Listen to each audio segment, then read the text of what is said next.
Merdeka! Merdeka! Merdeka! Merdeka! Ayo, kembali lagi. Sareng pinarak lenggah melih. NKRI harga mati no. Yo, wis ora kena dinyang. Tenan no. Wis pokoke sing jenenge Pak Tentara iki sing dekat karo masyarakat yo Pak Tentara ngene iki no. Tenan to. Opone ning bab kabudayan kuwi mesti Pak Tentara kuwi ora ketang siji mesti ana sing saged nembang.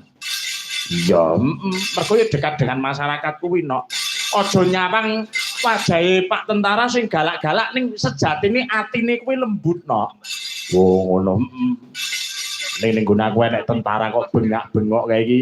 Lah iki wong edan nganggo jaket tentara nek kae.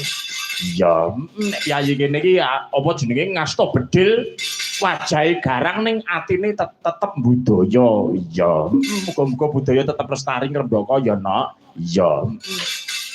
Mula aku karo film zaman saiki iki kadang-kadang ki ora cocok no. Kok iso ngono? Kowe lak wis ngerti dhewe saiki film-film kuwi luwih-luwih film horor no. Iya. Film horor kuwi mesti dikait-kaiti karo tembang, karo gambar, karo wayang sing apa jenenge unsure ana mistise kuwi salah no. Oh ngono. Mula yayi sing mapan ana kene aja wedi karo gamelan karo wayang. Iya. Nek gamelan wayang ku dikutuki diwenehi bisa dibewak-bewake ngono kuwi apa jenenge ku diwedi mergo janji karo gemit ning ora ana. Sejatine gamelan karo wayang ku dibayane awake dhewe. Ngono. Aja nganti ireng apa jenenge jawane, aja nganti ireng kabudayane. Ngono. tata krama kuwi laire saka budaya. Ngono ya, Mak.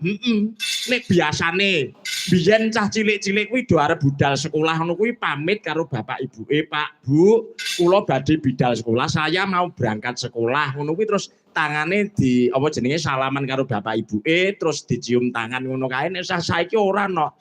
Biasane nek tata kramane ora ndek, Pak, Bu, aku budal sekolah, aku njaluk sangu. Ngono kuwi. Oh iya kudu tansah cedhak karo budaya lan tata krama ya, Mak. Mula kang saka kuwi no, muga-muga wayang karo gamelan lestari tetep eksis sampai kapanpun lan uga bapak-bapak tentara, anggota tentara kabeh ya pimpinane lan uga jajaran-jajarane kabeh, anggotane kabeh tansah pinaringan durga mendak kala sirna rahayu wilujeng sambi kala ora ana alangan sawiji-wiji. Amin Allahumma amin. Sing wis ditugasne perang budal slamet bali ya kudu slamet ya no. Iya ya Mak iya. Jenengan ditunggu oleh anak dan istri Anda di rumah. Iya. Eloke no. Men Mbak Brigita jumeneng ya no.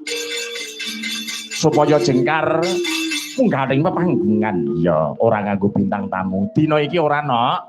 Awake dhewe kepareng ijen mapan ana ing kene lan uga para kadang Pradhawa lan uga Widowati. Wis pake dawuh, Mak. Jebul kae sing tak anti-anti wis teko kene.